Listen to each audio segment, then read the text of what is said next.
right? So how can you move, if you have a negative exponent and it's in the numerator, you can move it to the denominator and it becomes positive. Yeah. If you have a negative exponent in the denominator, you can move it to the numerator and it becomes positive. So I can actually take this whole thing and drop it down here, and I would get 1 over 2 to the positive 3, which is 1/8. Now this is 2 to the negative 2, which is 1 over 2 squared, which is 4, a quarter. which is 1 over 4, which is a quarter. Yeah. Yep, we got there. And then this one would be 2 to the negative 1, because I'm just plugging it in for x, right? Yeah. No, I think you guys just said, I'm going to let, yeah, I'm going to close. You'd like to see? Okay, I guess. See the board.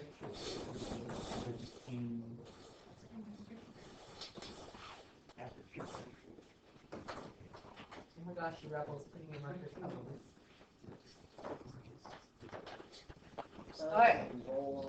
So 2 to the negative 1 is 1 over 2 to the positive 1, which is a half. 2 to the 0 is not 0. What is 2 to the 0? It's 1, because if you look, these are all halving. 1/8, 1/4, or doubling, not halving. 1/8, 1/4, 1/2, that doubles to 1. Then we go 2 to the 1, which doubles to 2. 2 to the 2 doubles to 4. 2 to the 3 is 8. 16, 32. Okay, stop. 64. Okay. 128. 128. Okay, I'm writing all. Stop talking. I'm just writing gibberish at this point. Cause, oh my gosh. I'm copying you. 256. Okay. Go. 12. 480. 1020. All right, you're my hero. Can we stop saying what the twos are? Okay. It wasn't me this time. But then it became you. All right. So we're going to graph this. So it's negative 3 and 1/8. 4096. Okay, good. You can times by 2. I'm proud of you. Can you stop? Yeah. Please? Okay, 2 to the negative 2 is to the negative 2 and a quarter is the coordinate, and the negative 1 1/2, 0 1, and then 1 2, 2 4, 3 8. Always say what your scale is. So this is x scale of 1, and then this would be a y scale of 1. Now what's going to happen as I get closer and closer, I get like negative 4, negative 5, negative 6, negative 7, negative 8, negative 9, negative 10. It's going to get smaller by factor of It's- 2. Yeah, it's going to get halved, and it's going to get closer and closer to 0. Is it ever going to touch 0? No.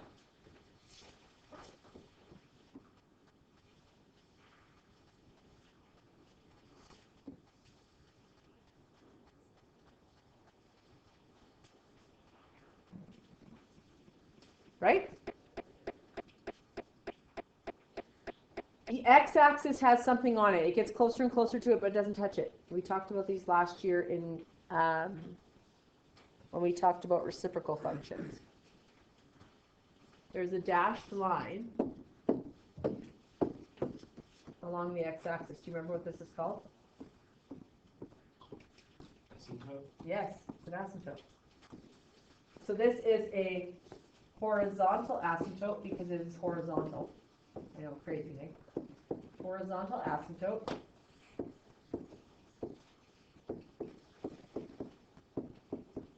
It's on the x-axis. What's the equation of the x-axis, guys? Y equals Yeah. Y equals 0. Yeah. Believe in yourself.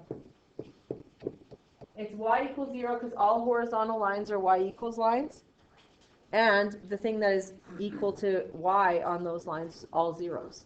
Zeros are all the y's on that line.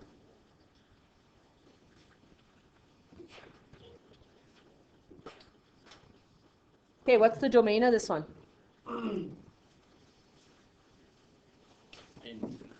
Infinite. So it's going out to the right and to the left forever, right?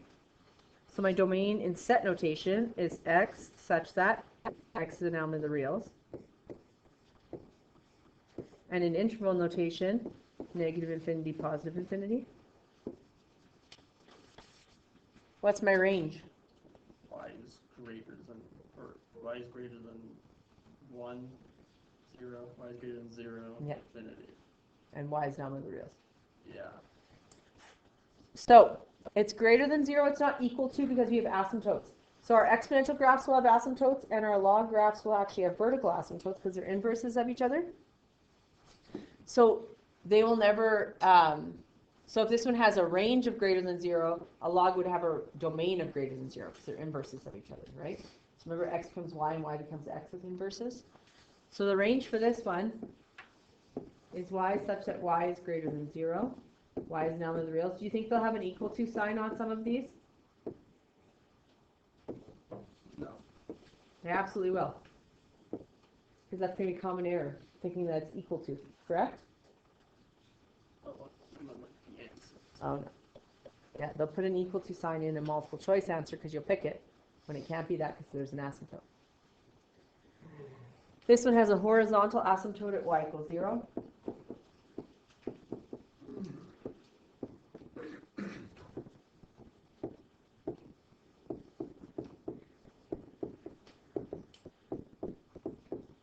What could move that asymptote? What transformation could move an asymptote, a horizontal asymptote?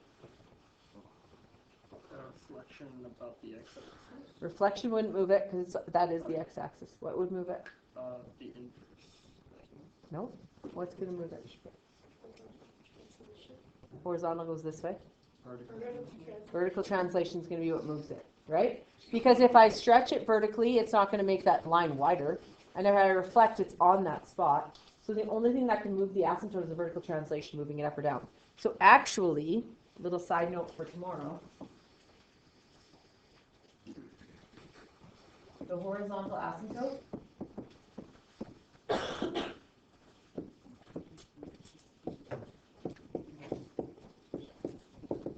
is y equals the vertical translation. And this one didn't have a vertical translation on it. Well, it did. It's just 0. It was y equals 2 to the x. There's nothing at the back, but I could put a plus 0, right? So that's why it was y equals 0. Because it didn't have a vertical translation. So our b, we have, our equation is like this. Y equals a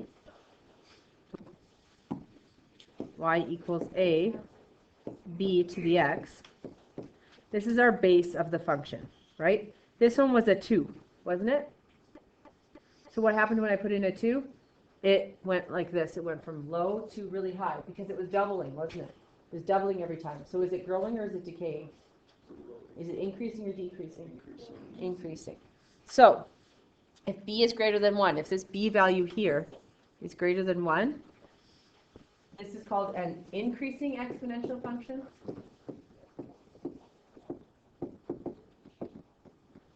Or a growth function. Or an exponential growth.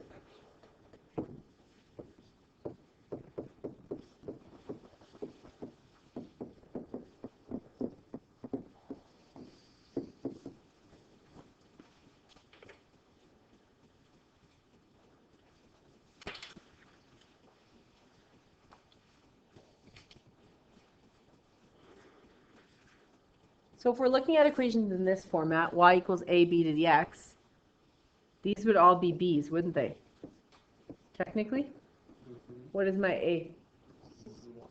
It's a 1. It's a 1. It's a 1. Correct? So for all of these, my a is 1, but my b changes. For the top one, it's a 3. For the next one, it's a 4. For the next one, it's 5.25. If when my b was 2, everything was doubling or multiplying by 2, what do you think is going to happen when my b is 3? Tripling. Tripling. What about when it's 4? Quadrupling. And then when it's 5.25, it's 5.25ing. You know what I mean? It's multiplied by 5.25 each time. So, can you please type this one into your y1? You don't need the ones. y1, y2, y3, and see what happens when you put them in. Can you put in what? Calculator. So each of these bases, it's going to grow faster and faster and faster and get closer and closer to the y-axis, technically, right? Now, y-intercept, let's let x equal 0. So we're going to get y equals 3 to the 0. What's anything to the power of 0? 1. 1. So this is going to be 0, 1. And this one I'm going to get y equals 4 to the 0, which is 0, 1. So my coordinate is 0 and 1. And then I get y equals 5.25 to the power of 0, 1. which is 1. And so I get 0, 1. So when I just have a b value, my y-intercept actually is just what the a is, if I only have that b, because it's what's in front. However, if I have any horizontal translations or stretches or anything, it throws that right for a loop.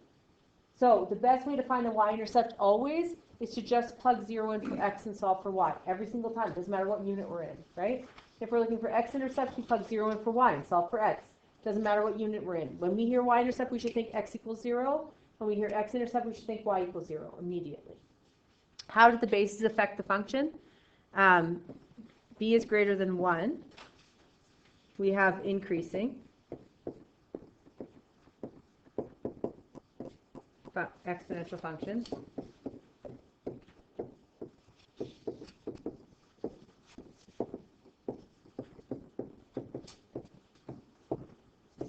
The larger the b value, what happens?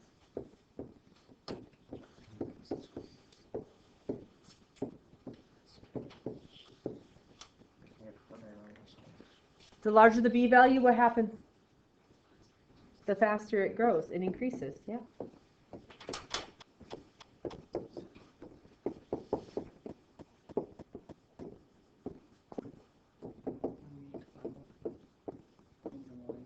Also, the closer it gets to the y-axis, right? Because it's growing faster.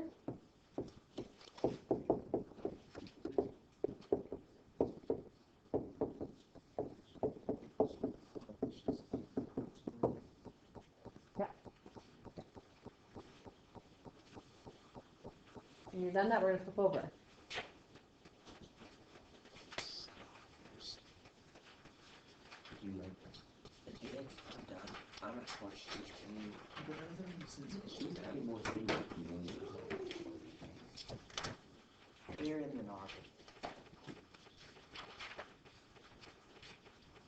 Okay, then we're going to flip over. There's a table on the top of the next page.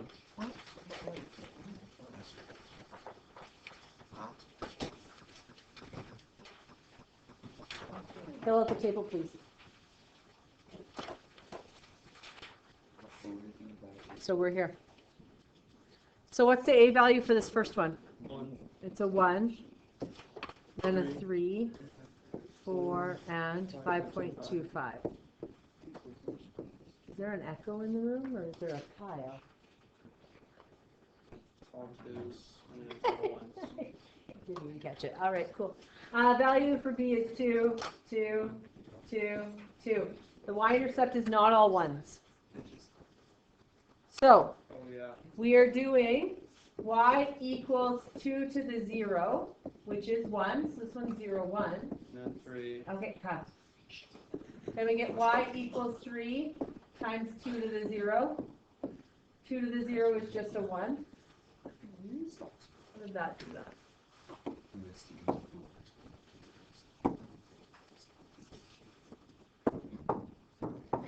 Okay, this is a 1, and so then I get 3. So this one's 0, 3. And some people assume that a is always the y-intercept. It's not always the y-intercept. If I put a vertical translation on this, it's not a anymore, right? So you have to actually do the math. So we get y equals 4 times 2 to the 0. 2 to the 0 is 1, so it's 4. And then y equals 5.25. And then 2 to the 0. And it's 5.25. I get 0, comma 5.25.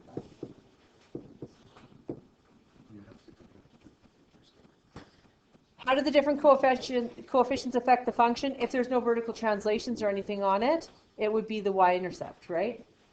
But you have to remember, what does it also do? What does this do? What is this?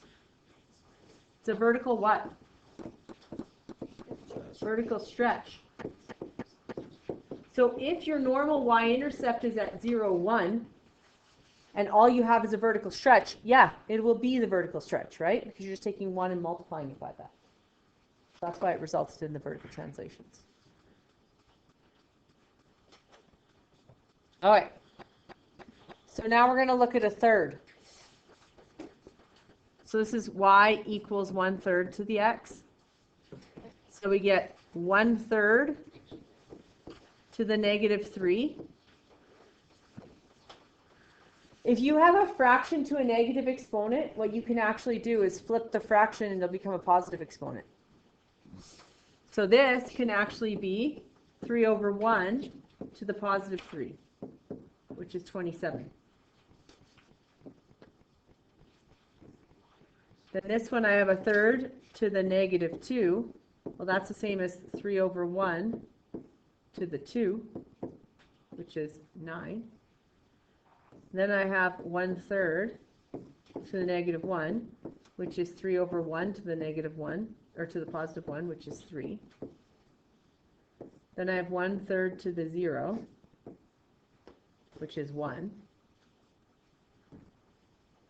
I have 1/3 to the 1, which is 1/3. I have 1/3 to the 2, which I square the 1, square the 3, so I get a 9th. 1/3 to the 3, I cube the 1, cube the 3, so I get 1/27. And then I get 1/3 to the 4, which is 1/81, which is just super close to the x-axis, right? Getting closer and closer and closer. So I'm going to make my x scale B1 and my y scale B1. 27 is off the things. 1, 2, 3, 4, 5, 6, 7, 8, 9. -2 and 9. -1 and 3. 0, 1. And 1/3. Bless you. 9, 27, 81. Just getting really, really close. That. But not touching it, right? Running straight along. Bless you.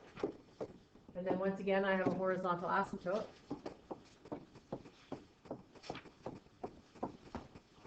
On the x-axis. What's the only change that happened when I did 1/3?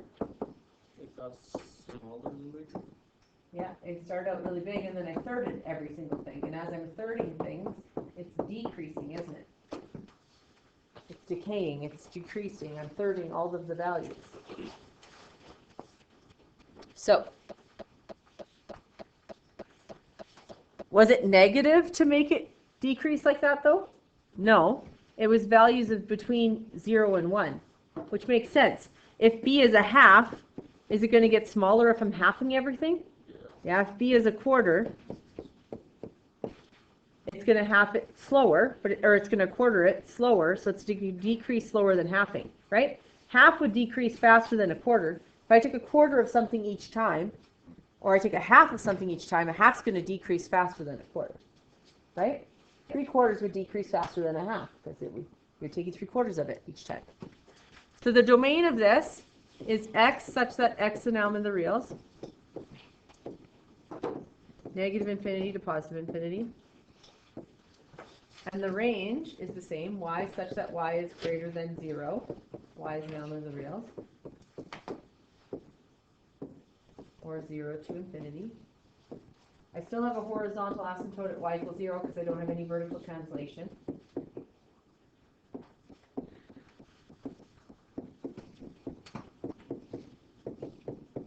I forgot to do this last time. What's the x-intercept on this one? Same as the last one. What are the x-intercepts? Trick question. It doesn't have that. Yeah, no x-intercepts because I have an asymptote on it. Does that mean for every exponential I'll have no x-intercepts? No, if I translated this one down, I immediately have x-intercepts, right? I have no x-intercepts if I have no vertical translation because that's my asymptote. And my y-intercept for this one is at 0, 1.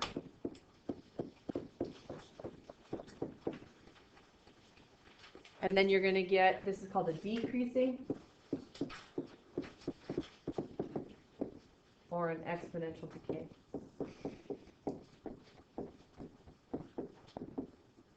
So this afternoon you teach social and math? No, I think I would be really terrible at it. It is. I agree. No deny. I have to